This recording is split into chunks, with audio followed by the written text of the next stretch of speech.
We're in a quorum call. I ask consent that further proceedings on the quorum call be dispensed with. Without objection.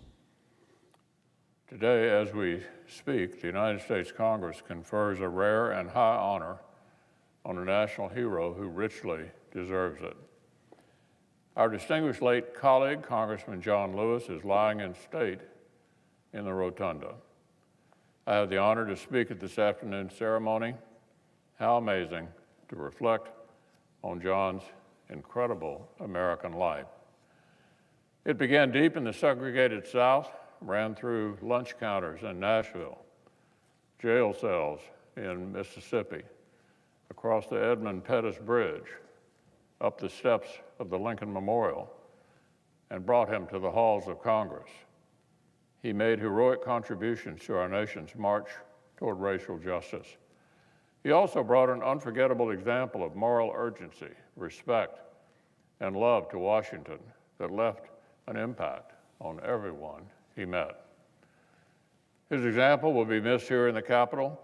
It'll be remembered forever by our grateful nation. Because as far as I'm concerned, it is not really the rest of us in Congress who are conveying an honor upon John Lewis today, not this time. Rather, it is John who is bringing greater honor to us, to this Capitol, with his presence one final time. Now, on a totally different matter, COVID-19 has killed nearly 150,000 Americans. It has caused mass layoffs on a historic scale and left 17 million people out of work. It has thrown the lives and the trajectories of our nation's children and young adults into uncertainty. Our nation stands now at an important crossroads in this battle. American families' historic sacrifices brought our medical system through the springtime intact. The very early stages of our economic recovery have been promising, and our nation needs to continue to proceed with a smart and safe reopening. At the same time, the virus is still with us. It is still spreading, and it does not care about our fragile economic progress or our frustration with restrictions or anything else besides infecting as many people as possible. So we have one foot in the pandemic and one foot in the recovery. The American people need more help. They need it to be comprehensive, and they need it to be carefully tailored to this crossroads. That is what this Senate majority has assembled, and that is what Chairman Alexander, Blunt, Collins, Graham, Grassley, Rubio, and Shelby, and Senators Cornyn and Romney are introducing today. They'll be coming to the floor shortly to introduce their components. Together, their bills make up the HEALS Act. That's health, economic assistance, liability protection, and schools. That's health, economic assistance, liability protection, and schools. Just like in March with the CARES Act, Senate Republicans have authored another bold framework to help our nation. So now we need our Democratic colleagues to reprise their part as well. They need to put aside the partisan stonewalling we saw on police reform, rediscover the spirit of urgency that got the CARES Act across the finish line, and quickly join us around the negotiating table. It will take bipartisan cooperation to make the HEALS Act into law for the American people. The Senate will not waste time with pointless partisanship. There's a reason why even Speaker Pelosi and Leader Schumer themselves have publicly downplayed the multi-trillion-dollar socialist manifesto they published some weeks back and have suggested the real serious discussion would begin when Republicans released our outline.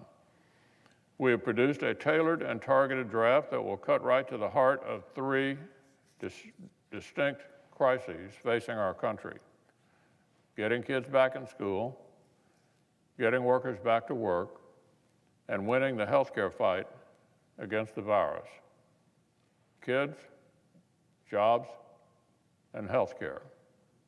Kids, jobs, and healthcare. First, our nation's kids.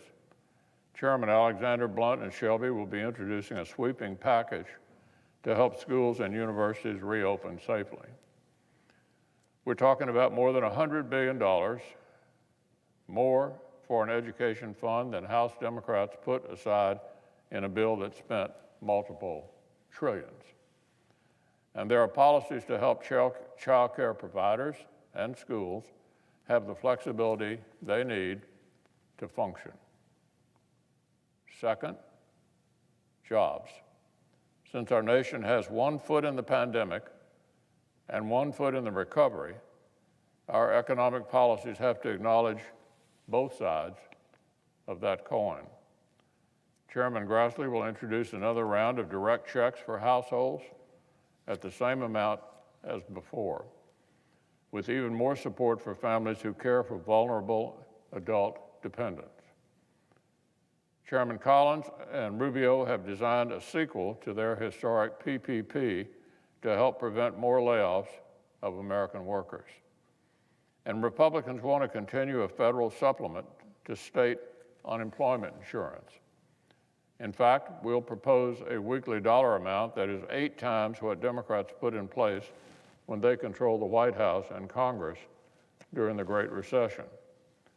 But we have to do it in a way that does not slow down reopening. We're also going to help this country pivot into recovery.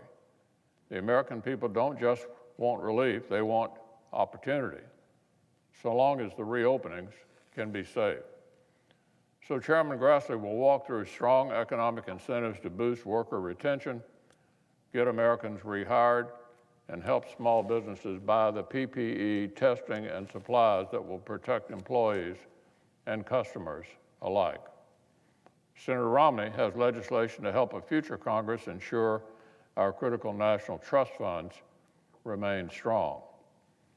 And looking to our long-term jobs future, there is no question this pandemic has America and our allies re-examining our degree of dependence on China.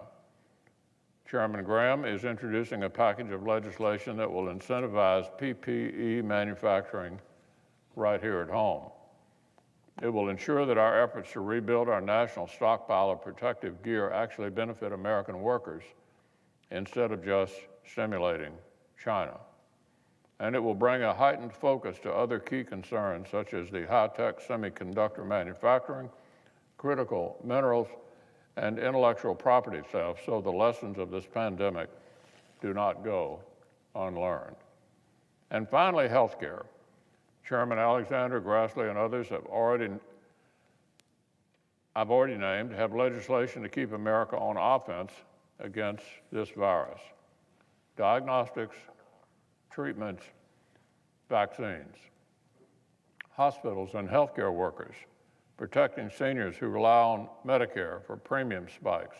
Our legislation supports all of it at continued historic levels. And tying kids, jobs, and healthcare all together, Senator Cornyn has authored strong legal liability protections so that nurses, doctors, charities, school districts, colleges, and employers can spend the next months actually reopening rather than fighting for their lives against frivolous lawsuits. We'll preserve accountability in the event of gross negligence or intentional misconduct, but we're not going to let trial lawyers throw a party on the backs of the frontline workers and institutions who fought this new enemy on the front lines. Health, economic assistance, liability, and schools. Another historic package for the next phase of this historic national fight. To make a law, bipartisan talks need to come next. So there's one big question facing the country right now. Which version of our distinguished Democratic colleagues are the American people about to get? We're going to get the Democratic Party we got in March, when our colleagues met us in good faith negotiations and worked with us to turn our framework into a bipartisan product. The Democrats who helped us pass the largest rescue package in American history without one dissenting vote? Or will the country get the Democratic Party we saw in June, when our colleagues refused to suggest amendments or improvements to Senator Tim Scott's police reform bill and chose to block the issue altogether? Their actions last month left some observers wondering whether Democrats had made this cynical choice to give up on bipartisan legislation altogether right through November. Whether Democrats had determined that strengthening our nation with bipartisan action might hurt their political odds, and therefore it might suit their fortunes better if pain and chaos simply continued. I hope that's completely off base, Madam President. I know our Democratic colleagues know this crisis is still urgent. I know they know American families need more help. So I hope this strong proposal will occasion a real response, not partisan cheap shots, not the predictable, tired, old rhetoric as though these were ordinary times and the nation could afford ordinary politics. We cannot have a Senate minority decide in June it is done legislating until November. The pandemic is not finished. The economic pain is not finished. So Congress cannot be finished either.